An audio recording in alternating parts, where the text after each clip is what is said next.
Why did his final song end in such heartbreak? The sudden passing of legendary singer Shin Bok, best known as the haunting voice behind When in LA, has left an entire nation in shock.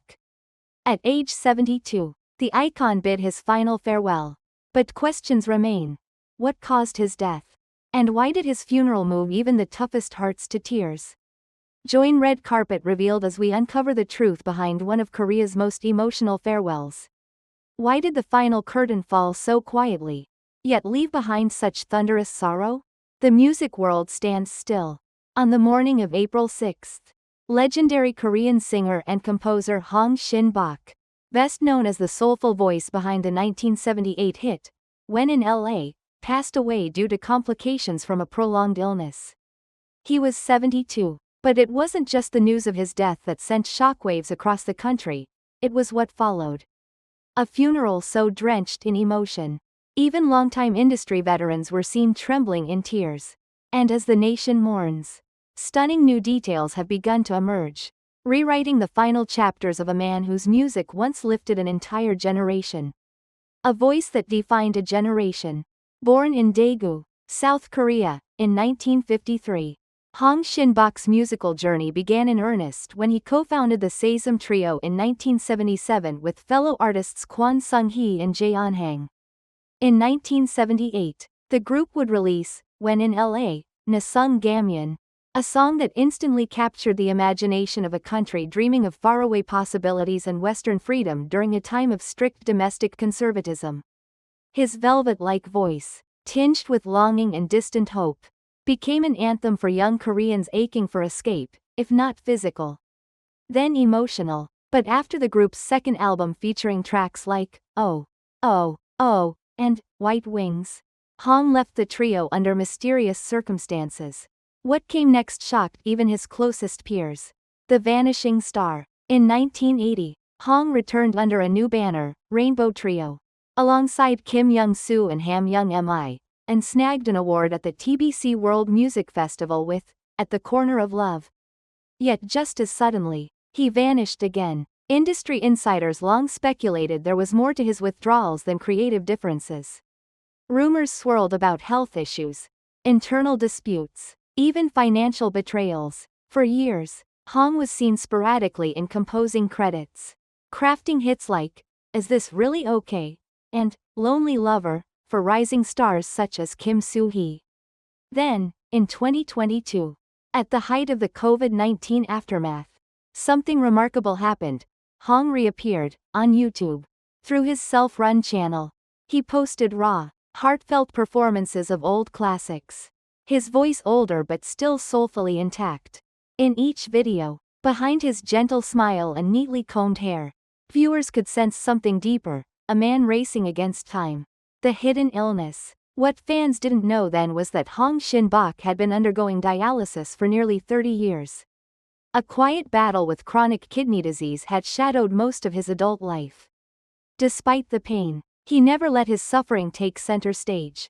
Not once did he publicly complain, nor did he seek sympathy. And yet, his family confirmed to Yonhap News on April 6 that he had finally succumbed to illness that morning. What followed wasn't just a funeral, it was an emotional eruption. The funeral that broke a nation. Held at the Hanyul Funeral Hall in Seoul's Daebong-gu district. The service drew a crowd so large that by 3 a.m., hours before the 5:30 a.m. procession, the entrance was already blocked by weeping fans clutching vinyl records and faded posters. Veteran singer Kwon Sung-hee, his former Sejum Trio partner, had to pause her eulogy 3 times to regain composure. A visibly shaken Kim Soo-hee could barely speak, eventually collapsing into tears after whispering, "I owe him everything." But it was the anonymous letter left at the altar that stunned mourners.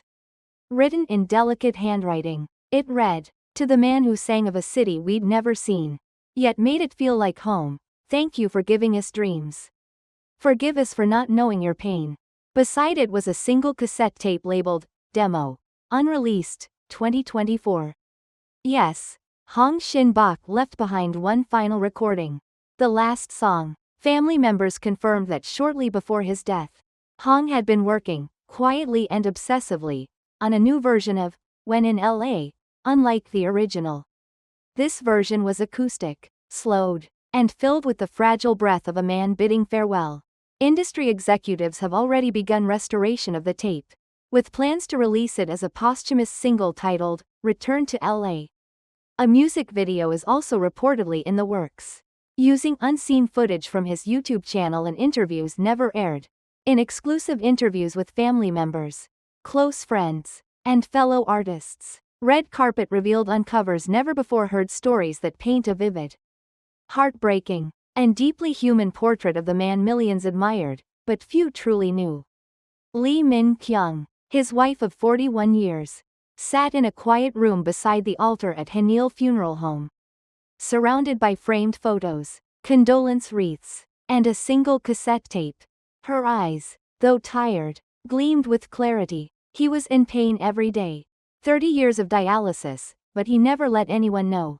He would joke, sing, and say, "My kidneys are lazy, not my heart." She recalled how he would wake up at 4:30 a.m. for treatment, then head straight to his home studio to work on new melodies.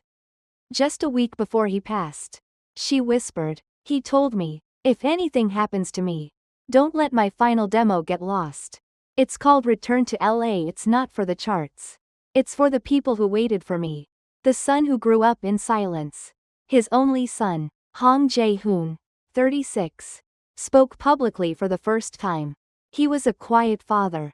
But the day before he died, he called me into his room. He said, "Jae-hoon thank you for letting me sing instead of being a better father." Jae-hoon found a message in his father's phone the next morning, time-stamped just after midnight. It read simply, "Keep singing. You carry more than just your voice now. Kim Soo-hee. I owe him everything." Veteran singer Kim Soo-hee, visibly emotional at the memorial, revealed a stunning detail. "People don't know this, but Lonely Lover, my biggest hit, was originally written for his comeback. He gave it to me instead, saying, 'You'll give it more life than I ever could.'" She recalled how, in 2023, he had invited her to collaborate on a remake of When in LA, but later cancelled. "He told me, 'Let's do it next spring, when the cherry blossoms bloom again.' I didn't know he wouldn't make it that far." Kwon Sung-hee, The Final Hug. Former Sesame Trio partner Kwon Sung-hee broke down during her eulogy. Later, she shared with us a private moment that happened just 2 weeks ago. "I visited him on a rainy Thursday. He could barely move but insisted I sit next to his piano. He whispered, 'Do you remember how we used to argue over tempo?' I laughed. He smiled. That was our last hug." She added, "He always feared being forgotten. I told him, 'You're not a hit song. You're a lullaby.' People never forget those." A legacy of quiet generosity. What few people knew was how much Shin Bok gave away without recognition.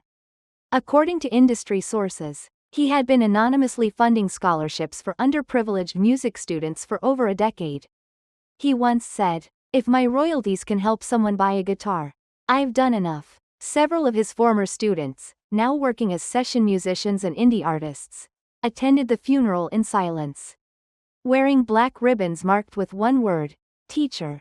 As fans await the official release of Return to LA, the unreleased track discovered beside his bedside, a quiet movement has begun online.